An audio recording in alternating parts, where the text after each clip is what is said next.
السلام عليكم ورحمة الله وبركاته. أهلا بيكم معايا النهاردة في فيديو جديد. عايزة أقول لكم وحشتوني جدا، وأنا جاية لكم النهاردة بوصفة جميلة عن لبان الذكر اللي بتعاني من التجاعيد ومن الهلالات السوداء والانتفاخات والمناطق الغامقة الحساسة. تعالي وأنا أقولك تستعملي لبان الذكر ده كنز، ما أقولكيش يعني كنز مخفي عنك وانتي مش بتفكري تجيبيه خالص. لبان الدكر ده انا جبت بطرمان ونقعته. دي اول طريقة، نقعته وخدت منه، هوريهولك وهو منقوع دلوقتي. والطريقة الأولى إنك انت تنقعيه عادي خالص وتمسحي بإيدك بوشك كده، مش بقطنة، وشك وأي مناطق حساسة.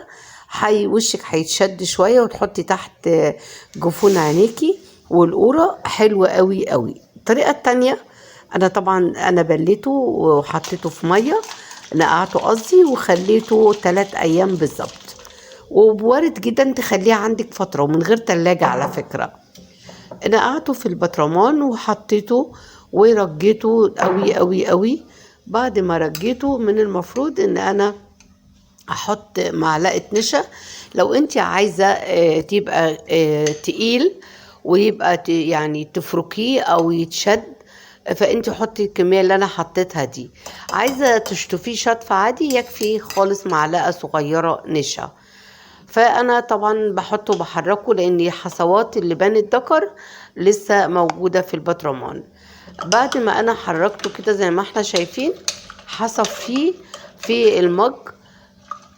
بعد ما اصفيه لازم طبعا ينزل المية بتاعته والحصوات هتبقى فوق المصفى. ومن المفروض طبعا ان اي شوائب زي ما انا كنت عاملة الوصفة هنا ونزلت كلها الحصوات، وانا خدت الحصوات دي وحطيتها في بطرمان تاني، بس قللت المية عليها لان دي وصفة ودي وصفة. البطرمان ده خلاص، الوصفة الأولانية خلاص.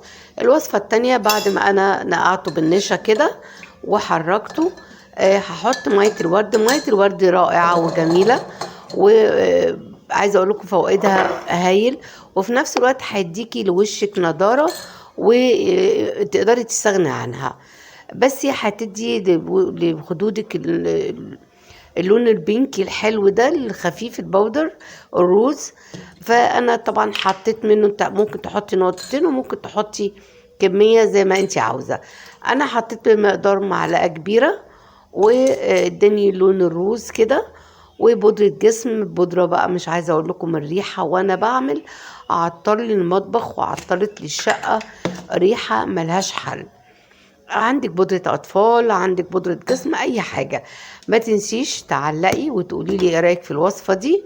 ولو وصلتي لغاية هنا، يا ريت تشتركي في القناة وتفعلي الجرس عشان يوصلك كل جديد. أنا حركت الوصفة كده زي ما انتوا شايفين،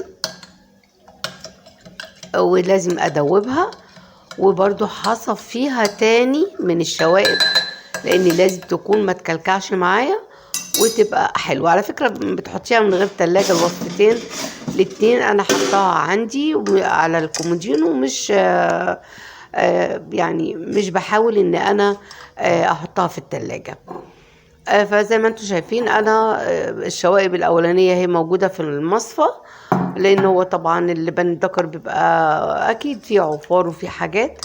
فانا طبعا صفيته. بص طلع معايا الشوائب تاني برضو ازاي مع النشا والبودرة. وبعد كده حركته. بص اللون الجميل ازاي. هاخده بقى على البوتاجاز دلوقتي وهحطه يغلي. لازم يغلي. انا بوريكم ان هو السائل هنا، بصوا ميه ازاي. ف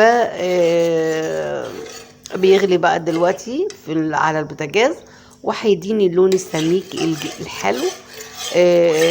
لازم يغلي، يعني لازم الغلوه الاولى زي كأنك بتعملي مهلبيه بالظبط، بس مش هيديكي القوام بتاع المهلبيه.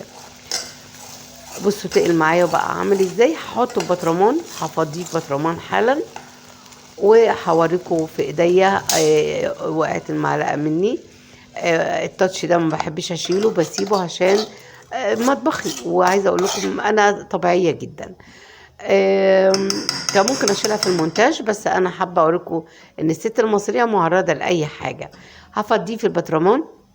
وبفكرك تاني ما تنسيش تشتركي وتتابعيني في القناه، وتدعي لي اكمل فيديوهات واقدم لكم فيديوهاتي، لان انتوا وحشتوني بقالي كتير انا ما نزلتش فيديوهات. الوصفة هتعجبكم إن شاء الله. يا رب الفيديو يعجبكم ويعجبكم من تجاربي ويعجبكم كل حاجة أنا حلوة بقدمها لكم على قناتي. وبصوا أنا حطيتها على إيديا، مش عايزة أقول لكم جميل.